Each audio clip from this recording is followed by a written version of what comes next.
O brigadeiro Carlos de Almeida Batista Júnior relatou que, em reunião com Jair Bolsonaro, o general Marco Antônio Freire Gomes, que era comandante do Exército, alertou que caso o presidente tentasse implementar um golpe de Estado, teria que ser preso.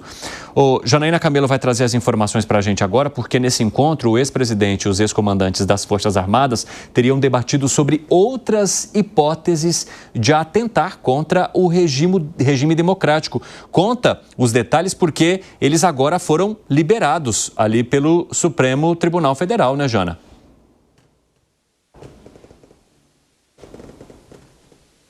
Estamos sem o áudio da Janaína Camelo. Deus, Pai Todo-Poderoso. Daqui a pouco a gente volta a falar então com a Janaína Camelo. Ô, Fábio Piper. Sim. Vamos lá, vamos seguir por aqui. Vamos. Quero saber de você, como é que você avalia, né? Porque assim, o ministro vem e tira agora o sigilo dessas declarações. E por isso que a gente volta a falar sobre essas informações de que sim, o presidente Jair Bolsonaro teria consultado chefes das Forças Armadas e que um deles, Freire Gomes, teria dito a Jair Bolsonaro que caso isso fosse levado em frente, que poderia resultar na prisão do ex-presidente. Como é que você avalia essa situação e o fato de agora virem à tona mais detalhes com provas que antes, segundo o Supremo Tribunal Federal, estavam em análise sob sigilo?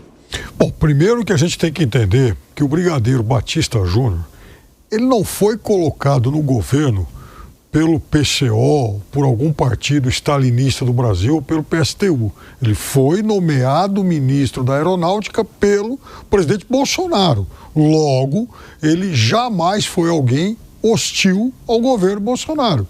E o que ele está dizendo, e o que ele já disse em reiteradas ocasiões, é que houve sim uma consulta a eles e ele narrou o que ele testemunhou. Disse até nesse último depoimento que o general Freire Gomes foi muito polido na forma de explicar para o presidente Bolsonaro que ele não poderia aceitar aquilo e que o presidente não deveria insistir naquela oferta, aliás, indecorosa, né? Então, mais uma vez, o ex-ministro da Aeronáutica do governo Bolsonaro, ele deixa muito claro que o presidente Bolsonaro foi um golpista frustrado. Ele não conseguiu levar adiante esse intento exatamente porque algumas figuras centrais dessa engrenagem toda não aderiram a essa aventura golpista. Janaína Camelo agora vai conseguir falar conosco e vai explicar então esse novo momento relacionado a esse depoimento. Fala, Jana. Pois é, Evandro, como você disse, hoje foram liberados os acessos a todos esses depoimentos, aos vídeos deles, né? Porque, só para lembrar, os depoimentos não puderam ser gravados, nem o áudio pôde ser gravado. A imprensa conseguiu assistir ali no plenário por videoconferência, em um dos plenários ali da corte, mas só agora esses vídeos de todos os depoimentos, de todas as testemunhas ali, a primeira turma, foram publicados. Vieram à tona dos 8 réus, testemunhas dos 8 réus, no chamado núcleo crucial do golpe, que inclui aí Jair Bolsonaro. E o depoimento do brigadeiro Batista Júnior foi considerado um dos destaques ali, né? Ele é considerado uma testemunha-chave. Ele e Freire Gomes, o general Freire Gomes, ex-comandante do Exército, Batista Júnior, na gestão de Jair Bolsonaro, era o comandante ali da Força Aérea. Esse depoimento dele aconteceu no dia 21 de maio, o último, e a gente separou, Evandro, alguns trechos desse depoimento. Foram quase 2 horas de testemunha ali, a audiência dele, a primeira turma, ao ministro Alexandre de Moraes, ao procurador-geral da República, Paulo Gonet, que fez ali as perguntas a ele. Então, um desses trechos que a gente separou é um momento em que o procurador Paulo Gonet, ele questiona se Batista Júnior viu o general Freire Gomes dar voz de prisão a Bolsonaro, porque no dia anterior a esse depoimento de Batista Júnior, Freire Gomes foi ouvido e disse que não tinha dado voz de prisão, não, apenas tinha sugerido ali a Bolsonaro que poderia ter consequências jurídicas em caso dele levar adiante ali o plano do qual ele tinha apresentado nesse documento aos comandantes das Forças Armadas. A gente vai ouvir esse trechinho agora. Confirmo, sim, senhor. Eu acompanhei anteontem a repercussão, estava chegando de viagem. General Freire Gomes é uma pessoa polida, educada. Logicamente, ele não falou esta frase com agressividade com o presidente da República, ele não faria isso. Mas é isso que ele falou. Pois é, ele respondendo que confirma sim que Freire Gomes deu voz de prisão a Jair Bolsonaro, contrariando o que Freire Gomes havia dito no dia anterior. Uma outra sonora que a gente separou é ele dizendo ali sobre esse documento que foi apresentado por Bolsonaro, que colocava ali como uma das hipóteses uma GLO, uma garantia da lei e da ordem, e ele disse que essa GLO não era como outras que ele estava acostumado e que isso o deixou desconfortável. Ele e também o general Freire Gomes, e disse que sugeriu nessa ocasião ao presidente da República na época que se tivesse uma crise institucional, então que chamasse os outros membros do Conselho de Defesa, que inclui, por exemplo, os presidentes da Câmara e do Senado. A gente vai ouvir esse trechinho também. Existe um conhecimento de emprego militar que diz que a guerra é ganha quando se conquista os objetivos políticos, não os militares. A partir de um momento, eu comecei a achar que o objetivo de qualquer medida dessa de exceção era, sim, para não haver a assunção pelo presidente que foi eleito, e não estou entrando em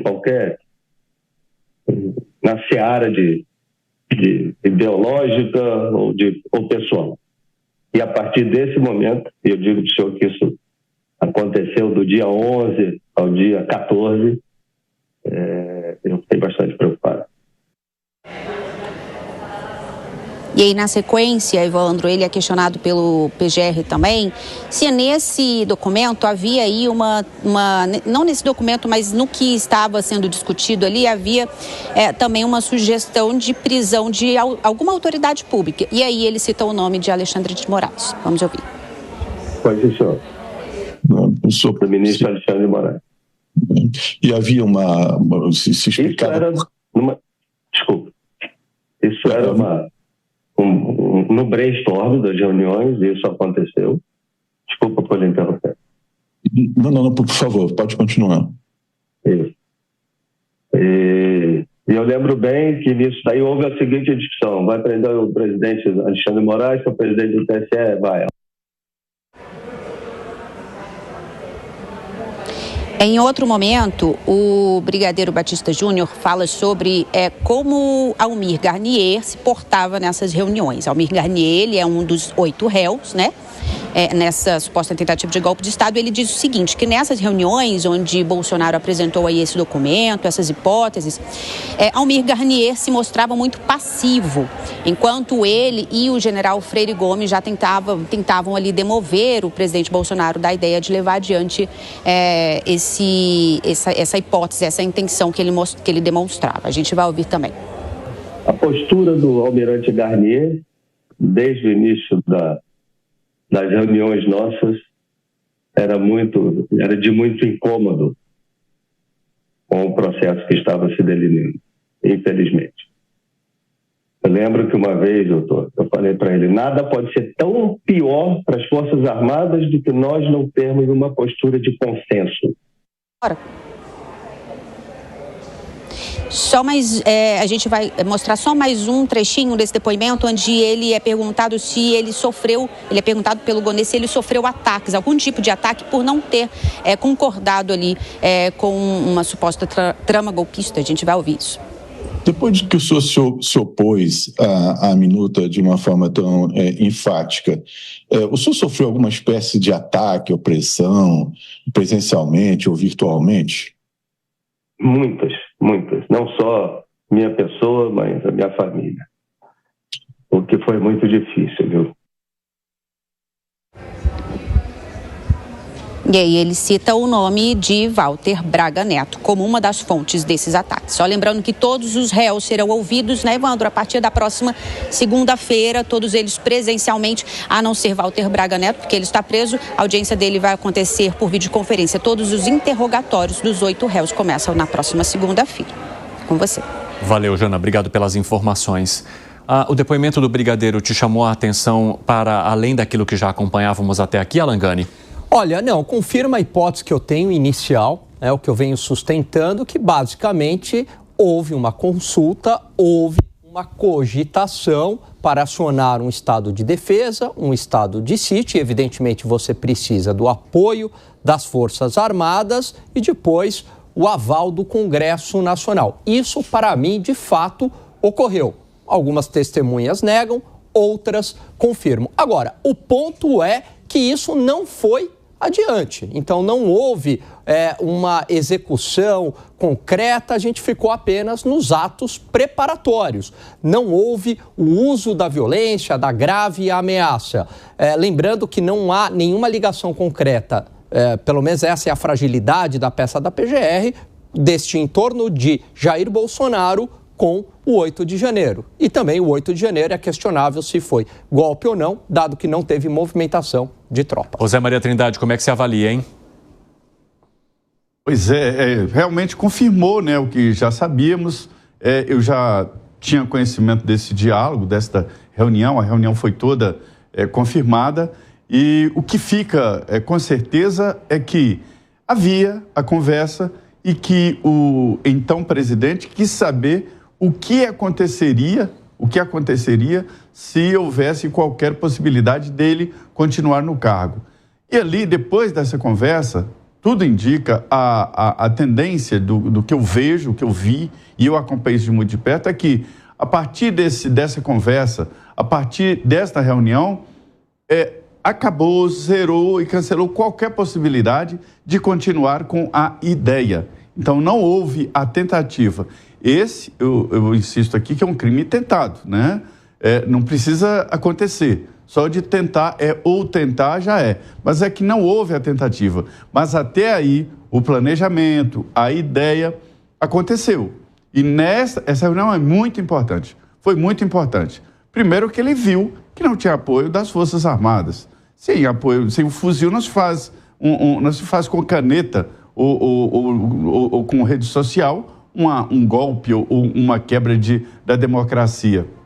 Não houve, está faltando nessa história capenga de tentativa de golpe ou golpe, apoio do Congresso Nacional. Eu me lembro que alguém me contou mais ainda diálogo desta reunião, dizendo o seguinte: e se prender Alexandre de Moraes? Aí o ministro veio e falou para ele: olha, aí o presidente do Supremo vai reclamar, eu vou prender o presidente do Supremo, vem outro ministro e reclama, prendo outro. Aí o presidente do Senado vai reclamar, prendo o presidente do Senado. Então, quer dizer, não tem possibilidade. E não houve conversas com o mundo político, que comanda. A política aqui é comandada. Não se iludam. Em 64, não fosse o apoio firme da população e do Congresso Nacional, não haveria o golpe militar de 64. Então, assim, é uma história capenga e esse diálogo mostra que a conversa foi até aí, nesta reunião. Foi nesta reunião que tudo foi abortado. Bom, eu não vou ter tempo de ouvir vocês dois aqui, mas se a Grécia tem algum comentário rápido? Curto. Se Freire Gomes falou, se continuar com essa ideia de golpe, eu terei que decretar a sua prisão e não decretou a sua prisão, logo, não continuou com a tentativa de golpe. Piperno, 20 segundos. Depois disso, surgiram também os relatos da Operação Punhal Amarelo, porque não foram apenas os documentos expostos a esses militares, mas também a possibilidade de se prender o ministro Alexandre de Moraes, que era personagem central da trama do Punhal Amarelo, Verde e Amarelo. Pontualíssimo. Rápido intervalo, daqui a pouco espero vocês com muito mais. Até já.